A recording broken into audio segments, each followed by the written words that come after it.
cada vez mais perverso e pervertido, nasce uma onda conservadora. Mas afinal, você sabe o que é ser um conservador? Fique agora com as palavras de Nicolas Ferreira. Em primeiro lugar aqui eu já queria dizer que é o seguinte: o conservadorismo, ele não é uma religião e muito menos uma ideologia. Ele não tem um livro sagrado, como por exemplo o cristianismo tem, que é a Bíblia, e nem como por exemplo a esquerda tem, que no caso é o Capital, que no caso, né, seria de Karl Marx, né? Ninguém inventou o capitalismo, por exemplo, né? Não tem nenhum escritor que inventou o capitalismo, muito menos o conservadorismo.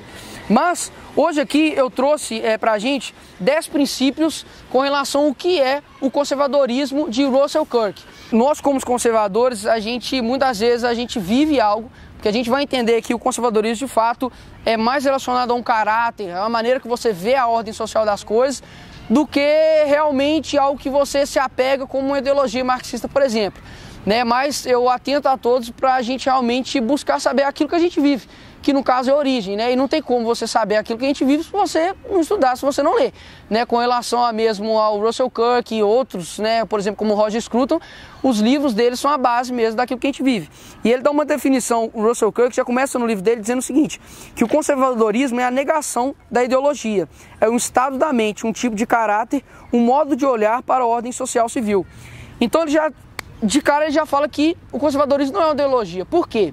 Geralmente a gente pensa em ideologia como se fosse simplesmente um conjunto de ideias. Fala, não, eu tenho minha ideologia, mas na verdade a gente tem que quebrar isso, porque de fato o conceito de ideologia não é esse. A primeira vez que a palavra ideologia ela foi falada foi da boca de Napoleão Bonaparte, no final do século XVIII. E ele usou essa palavra para se referir aos seus opositores, e ele chamou eles de ideólogos. E Marx, muito esperto, como sempre, pegou essa palavra e conceituou ela como a gente conhece ela hoje, que no caso significa como se fosse uma roupagem de ideias. O que isso quer dizer? São ideias que na verdade são usadas como uma capa como posso dizer, para maquiar o real interesse por trás. Por exemplo, a ideologia marxista, ela usa as ideias, feminismo, a ideia do MST, o ativismo gay, para poder mascarar o real objetivo dele. E o objetivo dele, Marx e Antônio Gramsci já deixou muito claro que o primeiro obstáculo para eles poderem atingir mesmo o comunismo é a questão do cristianismo.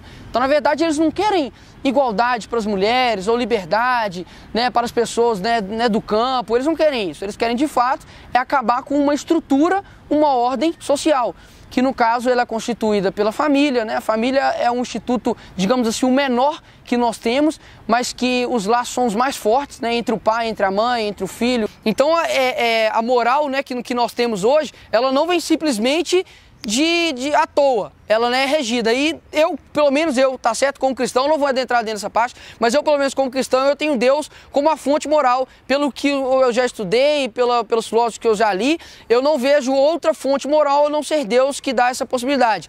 Hoje, o respeito, por exemplo, com os pais está totalmente defasado, o respeito com as autoridades, por exemplo, a polícia militar, a instituição polícia militar, o respeito com relação às instituições, que seja a igreja evangélica, a igreja católica, a igreja de um modo geral, e isso se perde muito.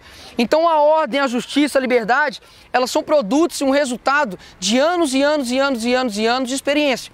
E o terceiro princípio que ele diz é o seguinte: conservadores acreditam no que pode ser chamado de princípio da prescrição.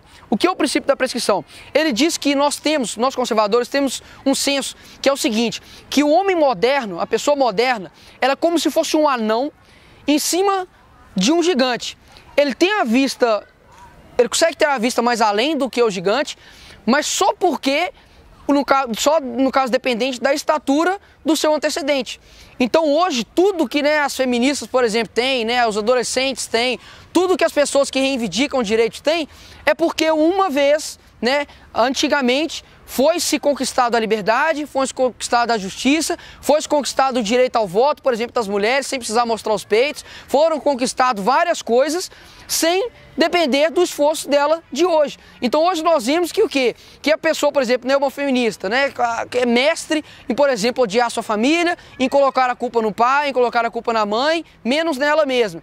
Ela só consegue ter a possibilidade de fazer isso porque um dia foi possível ela estar viva porque o pai dela serviu ao exército, o pai dela foi lá na linha de frente, morreu para guardar a vida dela. Então, essa questão do chamado princípio da prescrição é que o conservador ele obedece o precedente, que hoje tudo que nós temos de deveres e de valores e de direitos foi porque outrora foi conquistado anteriormente.